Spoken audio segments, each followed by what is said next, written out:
Okay, it's 6 o'clock, the witching hour, and my name is Alan Journay, and it's a pleasure for me to welcome you to Southern Oregon Climate Action Now's June, gosh darn it, June general public meeting. We're going to be talking this evening about Divest Oregon and its efforts to divest the state from fossil fuels. And we'll get to that in just a moment. But before we get there, a few words from Bella. Hi, good evening, everyone. Tonight we gather here on the occupied land of the Lagatwa, Shasta, and Tacoma people. In the 1850s, tribes were displaced due to the gold rush and colonization of Southern Oregon. This brought war, starvation, genocide, and an erasure of the local tribes. In 1853, the Rogue River Treaty was signed, where 3 tribes were forced to cede their land of the Upper Rogue Valley and relocate to temporary reservations, the closest one being Table Rock.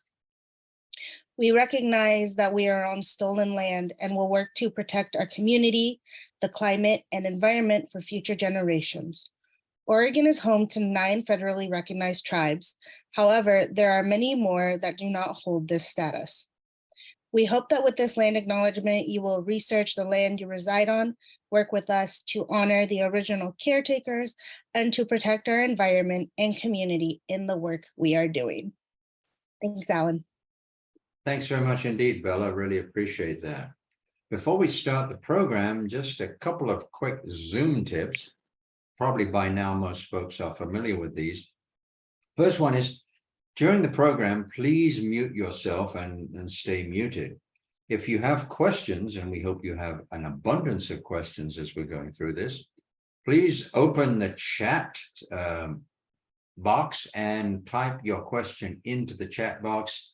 And when you press return, that message will be sent, and Dale Engel is going to be reviewing the chat questions and asking those when we get to the Q&A. The format for the program, relatively simple, the standard Zoom format that we use. We're going to start with the presentation, and I'll be introducing the speaker in just a nanosecond. We'll then have a Q&A, and towards the end of the program, Kathy will run through a discussion of what SOCAN is up to and what other groups are doing. And so now it's time for me to introduce our speaker. A couple of years ago, SOCAN established an alliance with Divest Oregon in support of their efforts to persuade the Oregon Treasury and its advisory panel, the Oregon Investment Council, to extract state funds from fossil fuel corporations. It seems to us contradictory that a state with a legislative commitment to addressing the climate crisis should invest state funds and taxpayer dollars in the very corporations that are causing the problem. Indeed, we have testified before the OIC, Oregon Investment Council, on this issue and to the 2023 legislature regarding Divest Oregon's HB 2061 bill. Tonight, we will hear what Divest Oregon is doing to further the goal of divestment and where it is heading. We're delighted to welcome Rory Cowal, a musician and music teacher in Portland. He's a volunteer with Divest Oregon and has been involved with coalition building and union outreach. Rory will speak tonight on behalf of Divest Oregon. Thanks for joining us, Rory, and we look forward to what you have to tell us. Hi. Is it my turn to speak now, Alan? Yes. Please. Wonderful. Thank you for that introduction. My name is Rory. I started volunteering when the campaign began in 2021. And I'm a musician, as Alan mentioned, and I teach music classes at Portland State University. So regarding the union outreach that I've been involved in, I started by reaching out to my local union at PSU, and then our union partners grew from there. I'm very happy to be speaking to you all today. SOCAN is one of our key coalition partners, and I appreciate everything you are doing to promote climate action in Southern Oregon and beyond. My goal today is to offer a little background about the campaign, share campaign highlights to date, and the current areas of focus for our campaign. Then we'll have time for discussion. So I'm going to share my screen now. And give me just a moment to begin my slideshow.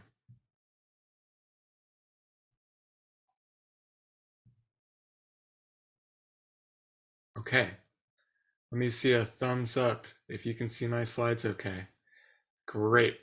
As a teacher, during that period where we were totally online, I've gotten really good at getting feedback from Zoom attendees.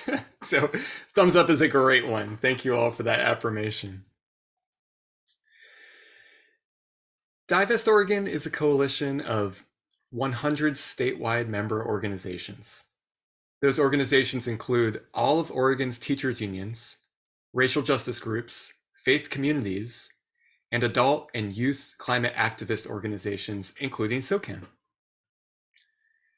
The Divest Oregon Coalition is calling on the Oregon State Treasury to divest from fossil fuel investments to ensure the future financial performance of PERS and a livable climate for Oregon.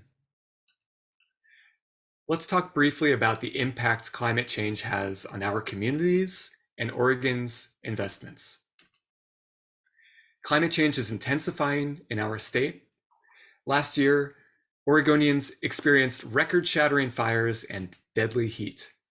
Southern Oregon is, of course, acutely aware of the devastation that climate change can cause. To avert future catastrophes, we must confront the primary culprit behind climate change: fossil fuels. The fossil fuel industry is funded by investors, so by investing in fossil fuels, the Treasury is doing its part to bankroll the climate crisis. It is time for Oregon to stop investing in oil, gas, and coal. Wise investors are already doing this. The world is rapidly moving towards clean energy, and while this global transition is great for the planet, it's a serious problem for the fossil fuel industry. The more we rely on clean energy, the more worthless fossil fuels will become. Investors can protect their future earnings by selling investments in fossil fuels and reinvesting that money into something better. For both investors and the planet, this process is win-win. It's a wise financial decision, and it cuts off funding to an industry that is harming the earth. New York State, New York City, and Maine have all implemented investment strategies which minimize or eliminate fossil fuel investments. Oregon should be next. The Oregon State Treasury's own investigation of the issue revealed serious investment risk due to climate change. In 2021, the Treasury commissioned a climate risk assessment. The outside consultants who conducted the assessment warned of reduced investment returns and recommended urgent action. The results of this report were not immediately released to the public. Only after pressure by Divest Oregon did the Treasury finally release a highly redacted version. Now, a little background on the Oregon State Treasury. The Oregon State Treasury invests $134.2 billion. The Public Employee Retirement System, also called PERS, constitutes $95.4 billion. PERS is a big pension fund. It's the 12th largest in the US because all Oregon public workers' retirement money is in the same fund. Oregon's money is managed by Treasurer Reed and staff, and the Oregon Investment Council sets policies for Treasury investments. Here's what we know about the Treasury's fossil fuel investments. In 2021, we released a report called Risky Business: Oregon Treasury's Fossil Fuel Problem.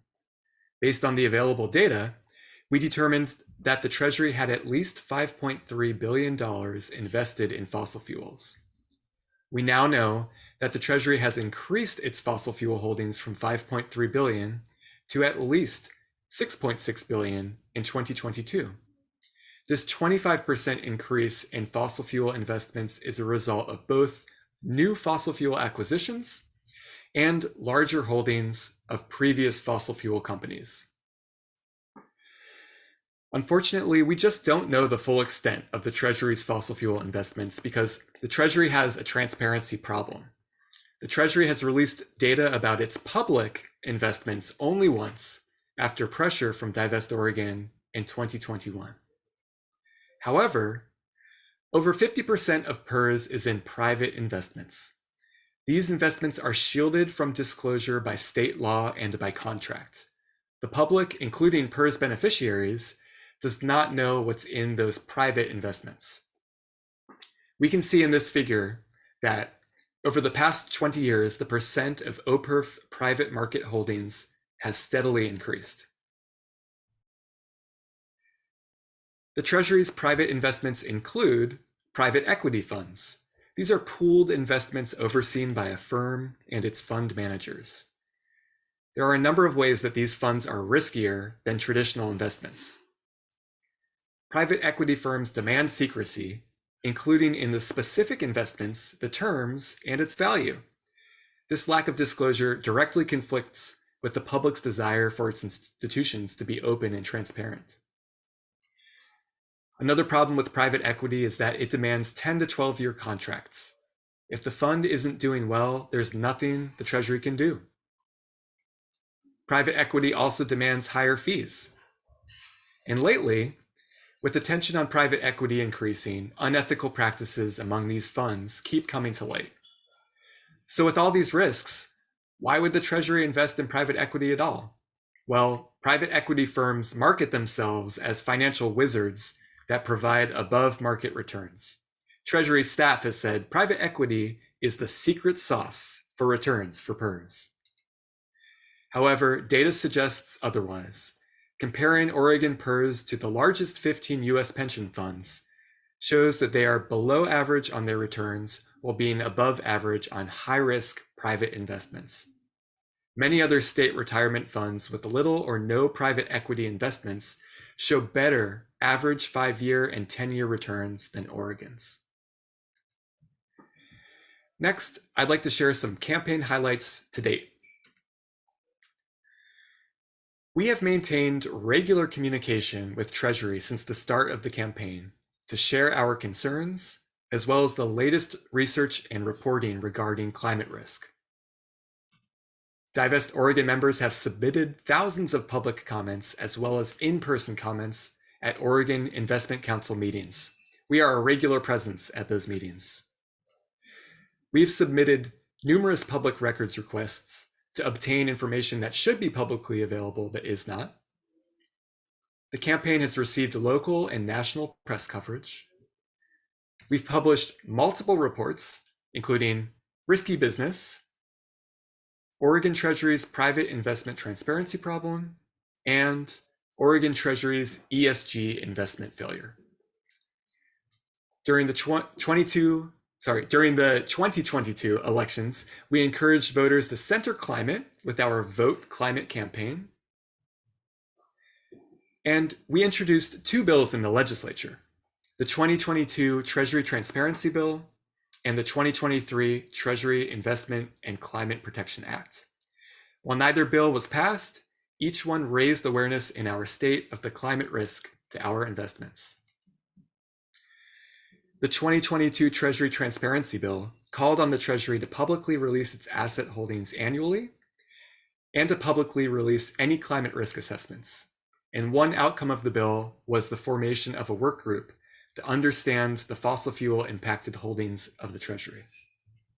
This year, the Treasury Investment and Climate Protection Act called for an immediate moratorium on new carbon-intensive investments. It outlined within fiduciary duty an exit from current carbon-intensive investments. It called for a portfolio-wide climate resilience plan with an environmental justice framework. And again, it called for transparency. And we owe a big thanks to Senator Golden, who is our biggest champion in Southern Oregon. A current focus of the campaign revolves around the Treasury's decarbonization plan. Next year, Treasurer Reid will unveil his investment plan to address climate risk. From what we already know, it is clear that it doesn't go far enough or fast enough. Our goal is to pressure the Treasurer to make a more meaningful plan that reflects the gravity of the crisis. Until last November, there was no indication that the Treasury was doing anything to respond to climate risk to the portfolio. This is even as they sat on the climate risk assessment for an entire year. Finally, last November, likely because of pressure by Divest Oregon, the Treasurer delivered a press release about his plan to decarbonize the portfolio. Unfortunately, his plan lacks certainty or a timeline to meet the urgency of the climate crisis. He announced he'd present a plan to the OIC by February 2024. Already, that's a very late start, and there's no guarantee that the OIC will accept his plan. At that time, his term limit will be up, so we don't know how the next treasurer will proceed. Also, he proposes a goal of net zero by 2050. 2050 is too far away, and net zero is too vague. Net zero pledges often delay meaningful actions to address climate risk and provide cover to those unwilling to take immediate steps, like a moratorium on new long-term fossil fuel investments. Finally, it's clear that the Treasury has no intention to stop entering into new long-term fossil fuel investments. Based on the most recent data available, we know there's been a 25% increase in fossil fuel investments in PERS between June 21st and June 22nd. Soon after Treasurer Reid published his decarbonization framework, the UN's Intergovernmental Panel on Climate Change released the findings of its 2023 assessment report with a dire warning for urgent climate action. A livable future, it warned, can only happen with deep, rapid, and sustained greenhouse gas emissions reductions in all sectors. In this figure from the report, the red region indicates where we are at with current global climate policies. Green and blue shows the greenhouse gas reductions that are needed to achieve 2 degrees and 1.5 degrees respectively. As you can see, the discrepancy is huge. Here's the bottom line. The level of greenhouse gas reductions in the next 6.5 years will largely determine whether or not we exceed 1.5 degrees Celsius this century and experience the worst of climate devastation. Decarbonization plans in every sector, at every level of government, need to reflect this urgency. The Divest Oregon Coalition recently sent an open letter to the Treasurer and OIC, SOCAN was one of the signatories, that demanded a better plan to act on climate risk. The letter highlights the need for urgent action on the risk to the Treasury portfolio because of the climate crisis. It focuses on the financial and environmental risks already facing Oregon. It urges the Treasury to lead by example in combating climate change. And it enumerates the points needed in the Treasurer's plan, including divestment from fossil fuels, transparency, and a commitment to remove carbon-intensive investments by 2030. Over the past month, through discussions within our strategy work group and coalition-wide, Divest Oregon has been establishing a direction for the campaign going forward. We plan on focusing attention on the Treasurer's decarbonization plan, and that will include publicizing the open letter, asking for meetings with the Treasurer and OIC members about the plan, working with others who are meeting with the Treasurer about the plan, and pressure the Treasury to increase fossil-free investment choices for PERS individual accounts in the Oregon Savings Growth Plan. We will continue to work on future legislation, especially in cooperation with unions and other climate policy groups. We'll bring additional public pressure by joining with People versus Fossil Fuels Action in September 2023. We'll continue to educate the public about fossil fuel investments at the Treasury. We'll work with and educate labor unions about Divest Oregon demands. We'll focus on bringing a legal case against the Treasury.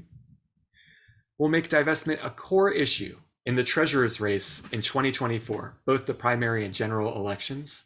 And finally, we'll continue to increase connections with those who are missing from our coalition. I'd like to end my presentation with some ways that you can get involved.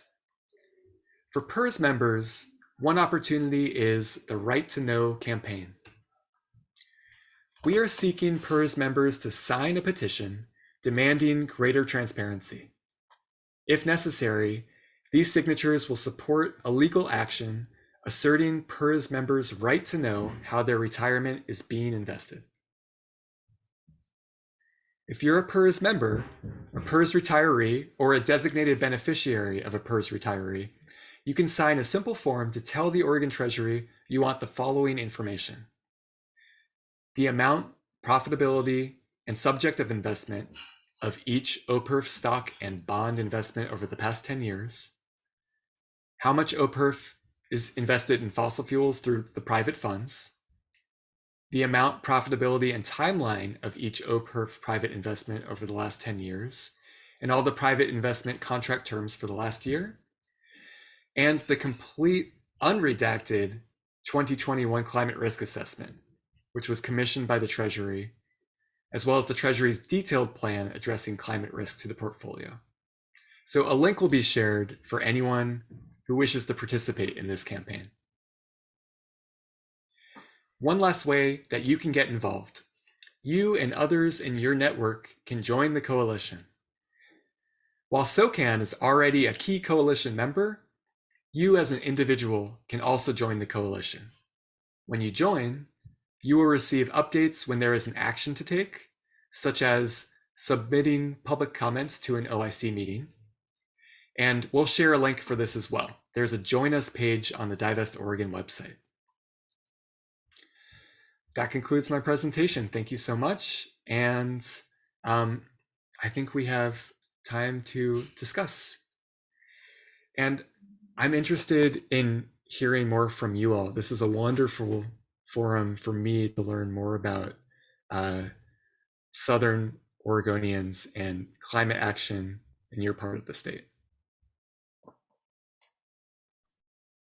Thank you, Rory. Fascinating presentation. We have basically one question so far. Is there also a movement to divest from banks, which make loans on fossil fuel companies, and insurers, which insure fossil fuel companies? In other words, is there an inclusion to divest from these companies by Divest Oregon? That's a great question.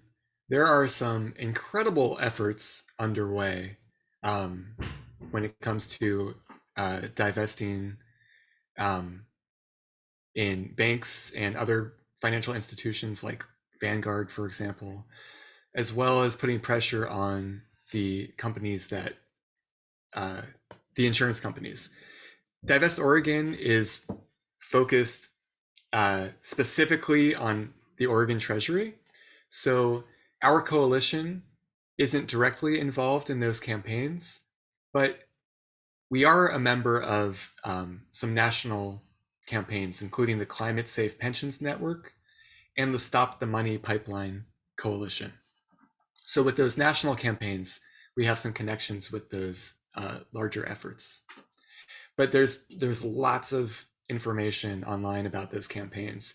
And often we hear from people who say, okay, I'm not a PERS member, but my retirement savings are invested in TIAA. There's a great campaign underway that's focused on TIAA, where people will say, you know, my retirement savings is invested in Vanguard. There are similar campaigns for Vanguard as well. Thank you. Ken asks, can you give a couple of examples of private equity funds? Yeah, well, I think a great place to start would be, if you'd like to look into this further, a great place to start is our most recent report, which was released in April. And it's called Oregon Treasury's ESG Investment Failure If you go to our website, which is divestOregon.org, there's a link in the menu called reports, and you can read a report summary. And this report is focused on human rights violations, because a lot of the tragic fossil fuel investments that are made by private equity companies result in tragic human rights violations, including pipelines such as TC Energy's Coastal GasLink, ConocoPhillips Willow Project, Blackstone and ArcLight Capital's Gavin coal-fired power plant. These are projects that are responsible for the demise of communities and destruction of livelihood and ecosystems globally. So I think if you want to read more, this is a great place to start. Check out divestOregon.org. The report is called Oregon Treasury's ESG Investment Failure. You can start with the summary, and if you want to do a deep dive, you can download the whole report. Thank you, Rory. And Kathy mentions that we will be sharing action links that includes that link and others later in the program.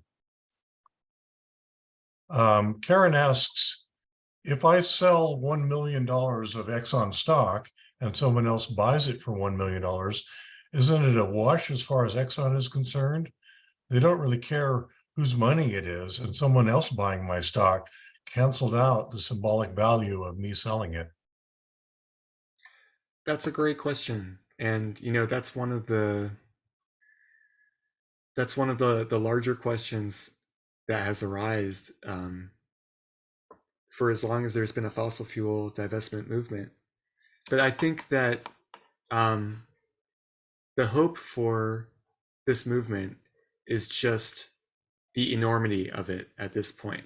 It is a global movement that has grown to trillions of dollars in fossil fuel divestment commitments and thousands of organizations globally. So that's a lot of money.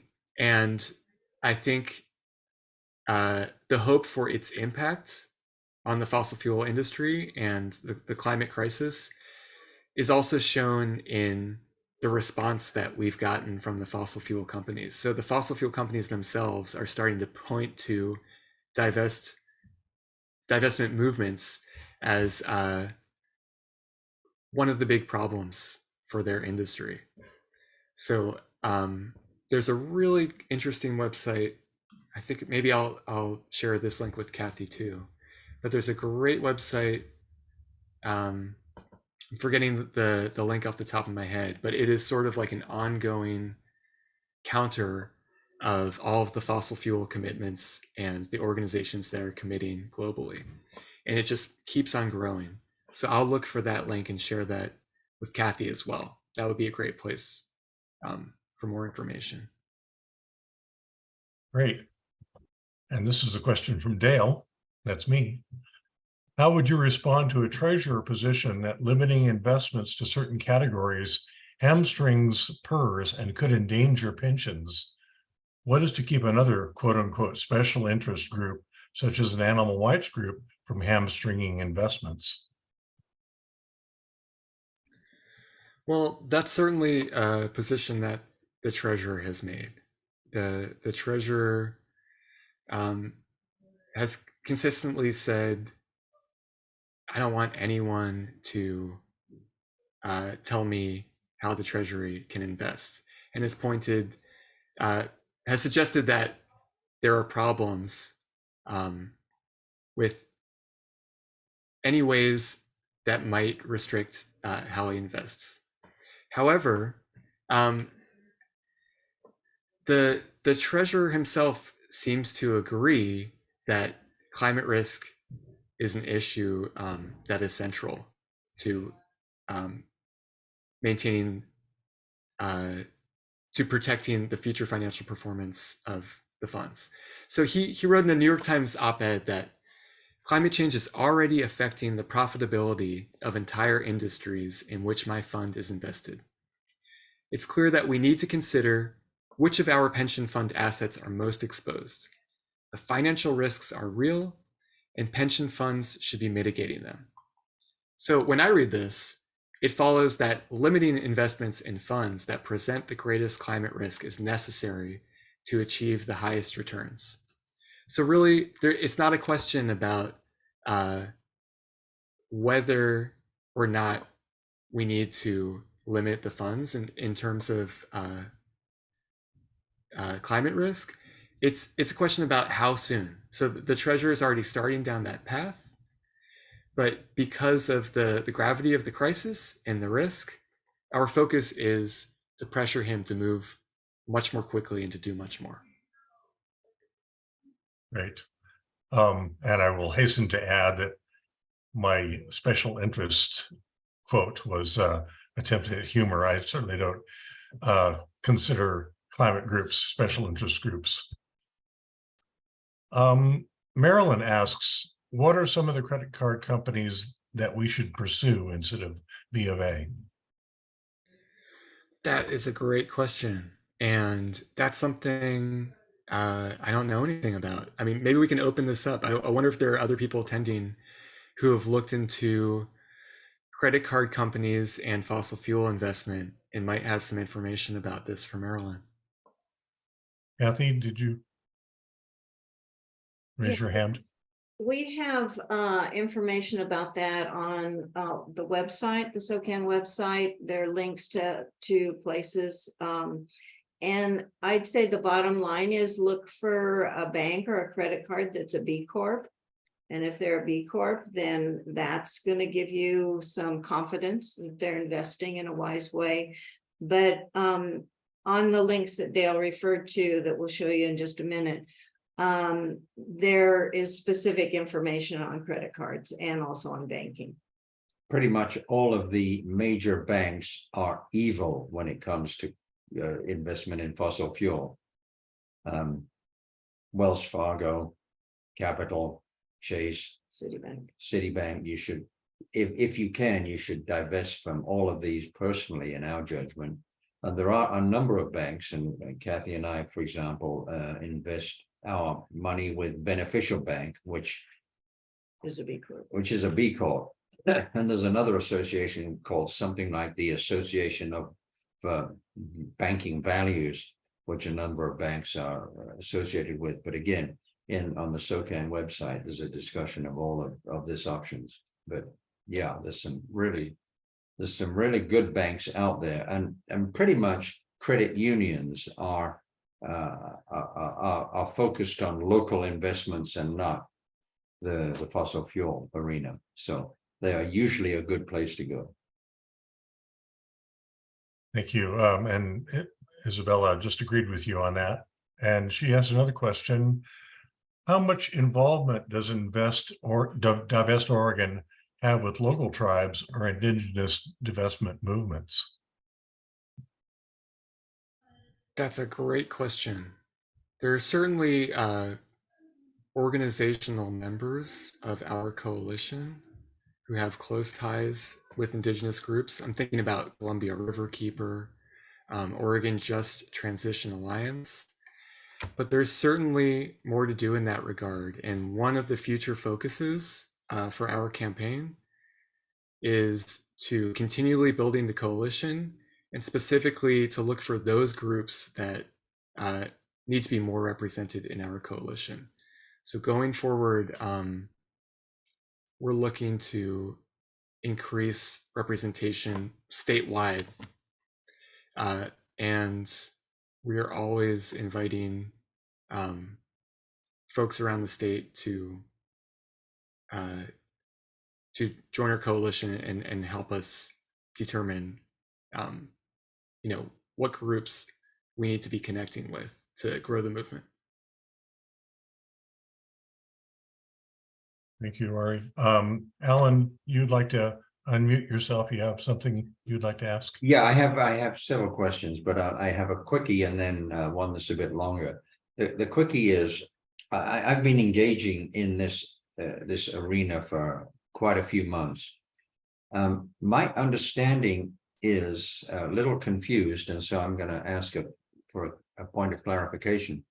Is the Oregon Investment Council equivalent to the commissions that are the basic control agents for the other agencies in Oregon, or are they an advisory panel? And then I'll follow that up with another question. I don't think I know much about the commissions that you mentioned. I think advisory panel is a good way to describe them. They're supposed to be advising the Treasury on its investment policies.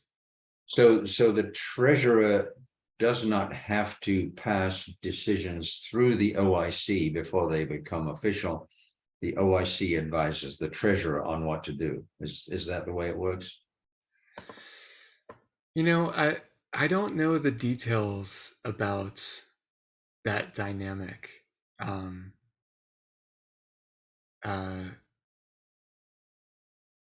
So I can't get into it in great detail, but certainly the OIC is supposed to provide some oversight for the way that the Treasury invests. Yeah, my thinking is that they are an advisory panel rather than the ultimate decision making. And the example I would use by parallel is for example, when DEQ, the Department of Environmental Quality, develops a program, before it goes into effect, it has to go through the Environmental Quality Commission, and only when the Environmental Quality Commission approves the DEQ proposal does it actually become a program. And so I think it works the other way around with OIC. They advise the treasurer and the treasurer makes the final decision. The reason I was asking that question was one of the first actions that SOCAN engaged in back in the early days, we were formed in 2012, was to persuade the Ashland City Council to request of the treasurer divestment from fossil fuels. And this was back in 2014. And that turned out to result in a unanimous vote on the part of the Ashland City Council to the Treasury to do that. So my question is, do you think it would be helpful for two things? One, for individuals to be writing to the OIC, and for cities throughout Oregon to be asking the OIC to encourage divestment, because the treasurer can the treasurer's funds include funds from the cities. The cities don't keep their own money; they pass them on to the treasurer, who invests them. So, should the cities across Oregon be urging the treasurer through the OIC to divest? Do you think that would be helpful? Absolutely. Yeah, that's definitely been a major focus of our campaign is being a constant presence at the OIC meetings, both in person and also having various groups write to them. And the most important voices are the ones who are directly affected by the decisions that the OIC makes. And there are a number of different groups and different ways that people are directly affected. So, one is unions. At the May OIC meeting, we had some really powerful testimony from Jaime Rodriguez, the president of the president of AFT Oregon. And we also had a speaker from AAUP Oregon. And of course, unions represent PERS members, so their voice is important. But Alan, you raise a great point. Cities in Oregon are directly affected by the decisions that the OIC make. And I would love to see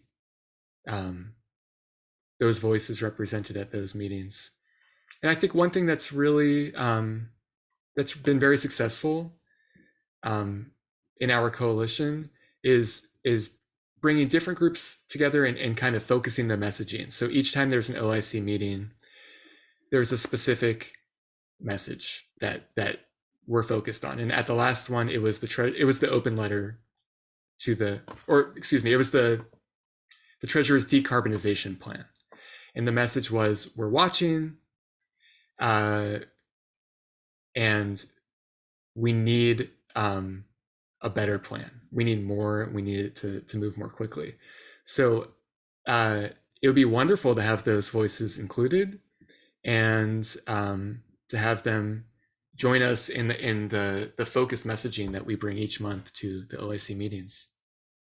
I think it's probably worth encouraging anybody here who's a member of another organization to engage with your organization to get them to sign on with Divest Oregon, and to sign on to these communications, and also to send communications directly to OIC and the treasurer encouraging divestment. So we can all empower Divest Oregon even more by echoing the concerns that they are expressing.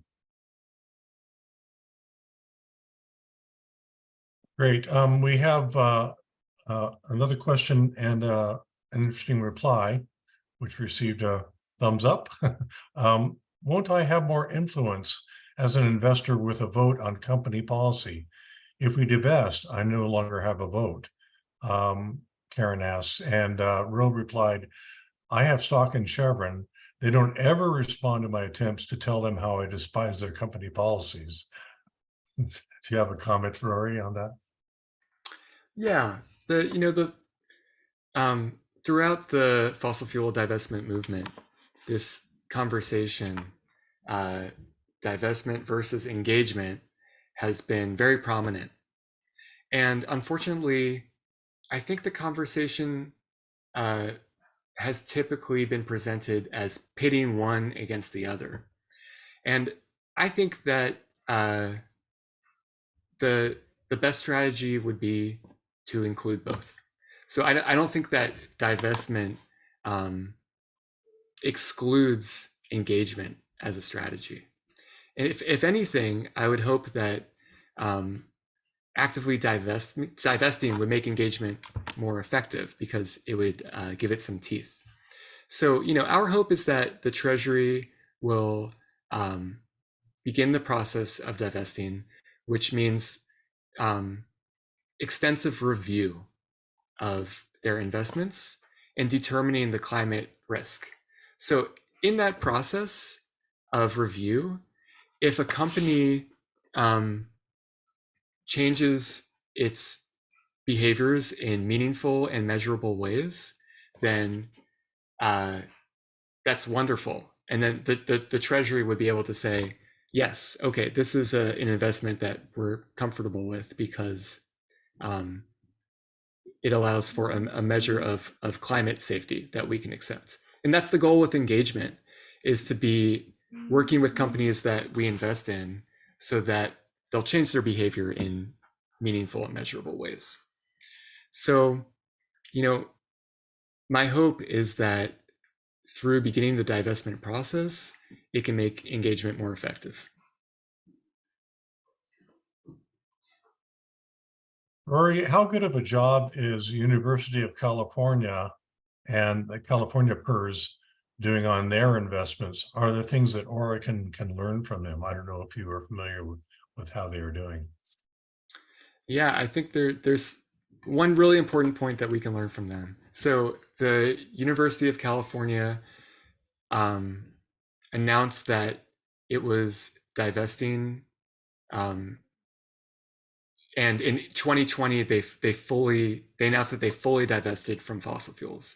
Now, in the initial announcement that they were going to divest, the manager of that fund published an op-ed in the LA Times, and he said, although climate activists have been calling on us to divest, our decision to divest was not because of climate, it was for financial reasons.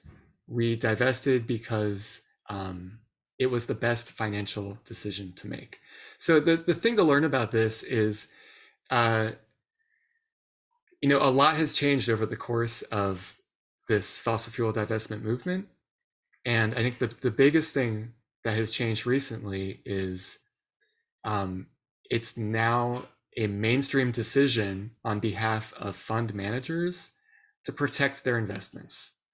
And that's why it's win-win, because it's essential. We have 6.5 years.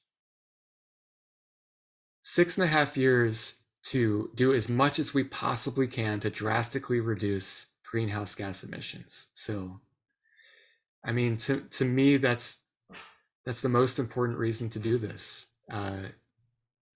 But when we hear from fund managers that they must act only on the basis of fiduciary duty, we can now say, fine, it's your fiduciary duty to divest from fossil fuels because the future financial performance of your fund depends on it. And University of California was one of the first to realize this and act on it. So they fully divested in 2020, and it is a fund that is doing well and is continually shown to be a robust fund. Thank you. Next question is about the private equity firms. Who is selecting and managing the investment equities, the Oregon Treasurer or the private equity management firm? If the Treasurer is making the investment choices, what purpose does the private equity firm serve? Right. So the purpose that the private equity firm serves is, well, I mentioned that the way that they market themselves is they're financial wizards. They can guarantee returns that are higher than traditional investments. And this is very attractive. And, pension funds are eager to get higher returns and to get them fast. So it sounds appealing. But unfortunately, once funds invest in private equity, they're not making the investment choices. That's the real issue at stake, is that the private equity firms that Oregon State Treasury has invested in are making choices that Oregon doesn't have control over. So, when we look at some of the ESG failures in those investments and the human rights violations, that can be a big problem. Or really, one of the most prominent ones was the spyware scandal recently, where we invested in a company that invested in spyware, and this became a reputational risk for Oregon. It became big news that Oregon was the biggest investor in this company. So that's one of the issues, is that the Treasurer is not the one making the investment choices within that private equity fund. Thank you. The next question, I know Alan may have one or two other questions. And the next question I might actually direct towards you, Alan, if you would like to answer it. What was and has been the outcome of the kids from Eugene who are suing the federal government concerning climate change? What is happening with that? I'm sorry, with the. I got it. Okay. So that's called Our Children's Trust. And actually, it had been very quiet for a while. And just recently, their suit in Montana has been heard in court. And there were 2 weeks of testimony, and I kind of followed the first week. I think the second week might have been last week. So I don't know what's happened since then, but they actually made it to court and were providing testimony. So that's surfacing again. And I think the major court case against the federal government is going ahead, as I recall. And there's another one that's happening in Hawaii, the details of which I can't recall. So it's not a dead issue. That's still going forward. They're still working on it. You had a question, Alan? Do we have any understanding of from where the reservation that Tobias Reed has towards divestment? I mean, as a candidate for the nomination for governor, he portrayed himself as being very climate sensitive. And yet, as treasurer, he seems to be dragging his heels as seriously as he can. And certainly when the bill was before the legislature this last session, he was a leading opponent of everything that Divest Oregon was trying to do. Do we have an understanding of why that is? You know, I'm reluctant to speak for the treasurer, but Well, I think that yeah, but I think that it perhaps reflects one of the biggest problems that I see in combating climate change, which is there's this incredible gravity in business as usual in all different ways. In society, there's this incredible gravity to business as usual. So all I can say is that the treasurer talks about decarbonization and talks about being a climate champion, but when it comes to real meaningful actions to address climate risk, all we've gotten is evasion and an unwillingness to move away from business as usual.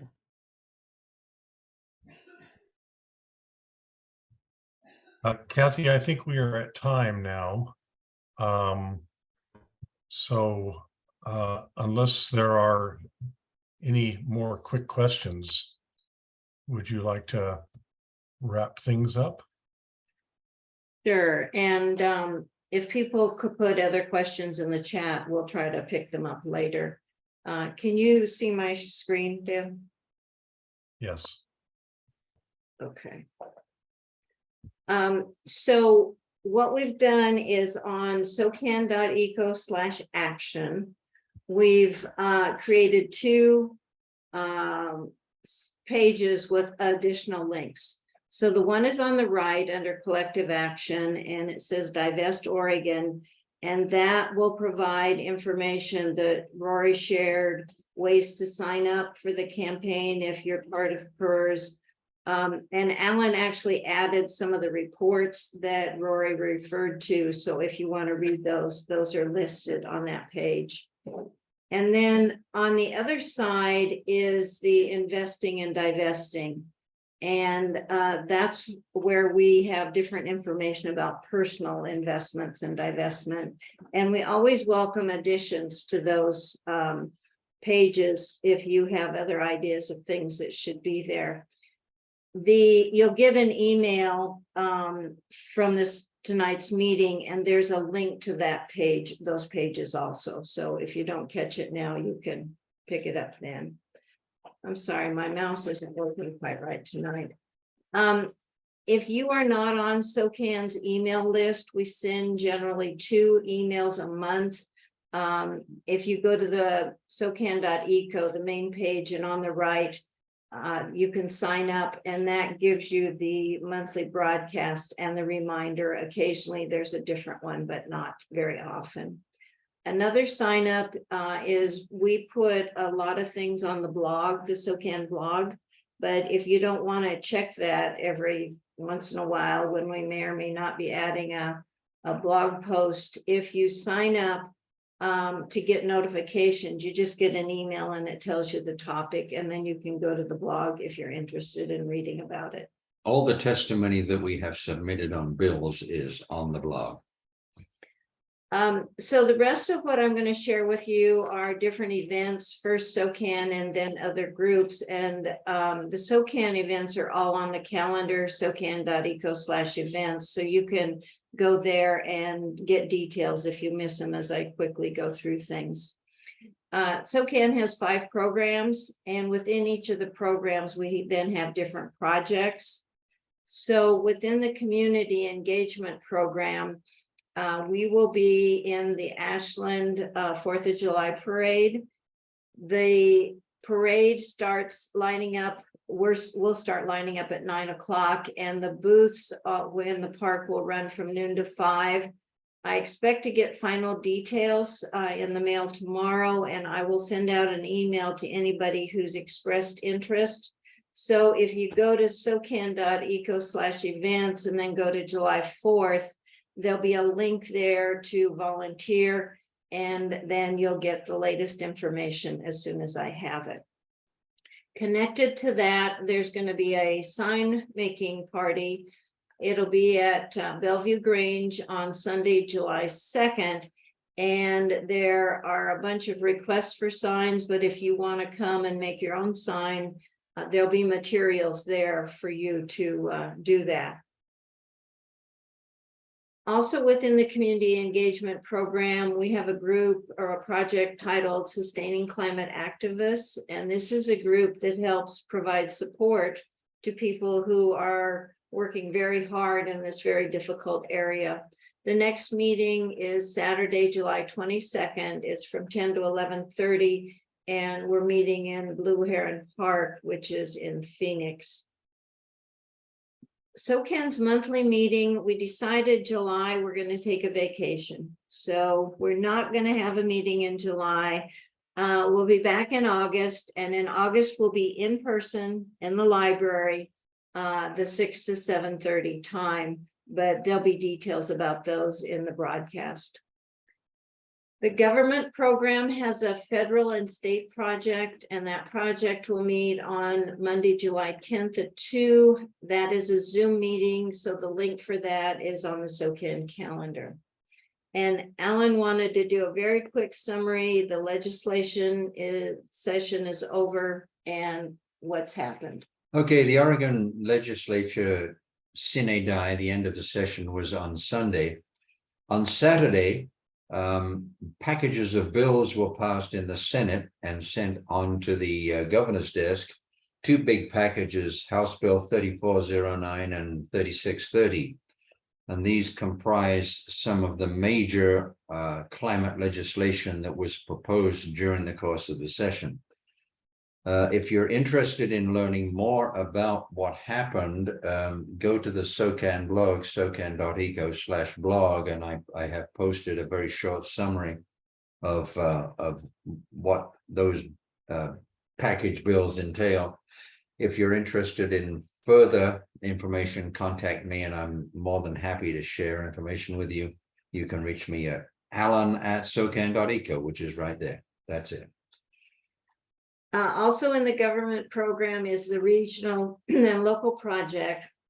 So the main project meeting is Thursday, July 27th at 1. That's a Zoom meeting. And during that time, all the action teams report on what they're doing. So the action teams currently meeting, the climate action team meets again on Thursday, July 6th at the Ashland Library. The Medford Climate Action Team is meeting on Zoom, and that'll be July 7th. The Jacksonville Climate Action Team will meet on Monday, July 17th at 4 o'clock at the Jacksonville Library. And the talent group is not meeting in July because their meeting would have been July 4th. So they're waiting until August 1st for their next meeting at the Talent Library. The Natural Resources Program, the Forest and Fire Project, has decided to take the rest of the summer off. So their next meeting will be in October, and that'll be on the calendar once that's scheduled. Other projects within each of the groups that aren't meeting, and I want to call your attention especially to the Media Corps. This group writes letters to local papers, and we experienced a time when those were not being accepted. They were being sent but not printed, and that's changing now. So that group is reactivating. If you're interested in writing letters to local papers or statewide, contact Alan. And if you are interested but don't feel you have enough knowledge about some things, there's help for you. So just let Alan know that you're interested in doing that. The more voices we have, the more action we get.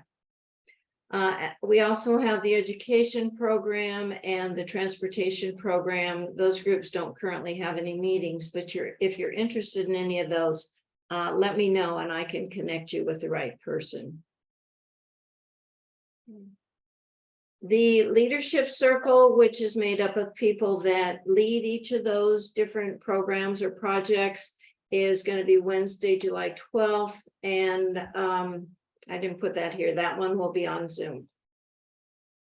Other groups in the area that are doing things that you may be interested in, the Pollinator Project Rogue Valley has its native seedling project tour, day 1 with Susie Savoy.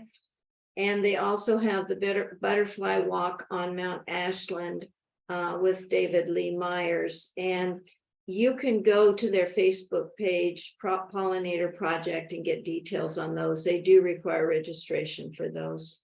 Rogue Riverkeeper and KS Wild has the first Friday, and Debbie Van Poolen's Love Art for the People and the Planet is going to be the feature at their next first Friday. KS Wild also has a Siskiyou Crest Stewardship Day and Camp Out at Alex Hole. And if you go to their Facebook page, you can get details about that.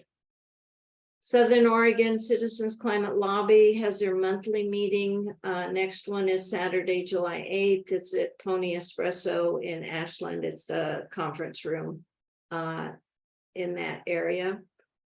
Sustainable Rogue Valley has a film and conversation series. The next one in that is going to be Sunday, August 20th. That is virtual as well as in person. So if you're interested in that, go to sustainableroguevalley.org and then click on their upcoming events. We also have groups that are trying to get information out. The Rogue Valley Voice has a calendar, climate action calendar, that has different postings on it that may be of interest to you. And ROCPAC is Rural Oregon Climate Political Action Committee, trying to work with the legislature to give us a stronger voice. We also are part of the Oregon Climate Action Hub, which, excuse me, posts events about climate action throughout the state of Oregon. So if you're interested, a lot of those are virtual, so you don't have to be in person. So that's orclimatehub.org to get to that. So I'd like to say a big thanks to Rory for presenting. I think a lot of people don't know about this, and I think it's up to us to express how important this is. So anything you can do to let others know, different groups, anybody can sign on, individuals, and we need to be talking to people about the importance of divestment. As we do this together, it's a strong voice that can make a big difference. This is what ended apartheid, remember? What do you mean? Divestment from companies that were supporting apartheid is what ended apartheid. Okay. Thanks to Dale for all his organizing of the program. We appreciate it, and also for doing the questions, to Isabella and Alan for their help with the program tonight. And thanks to all of you for joining us. We're really glad you're here.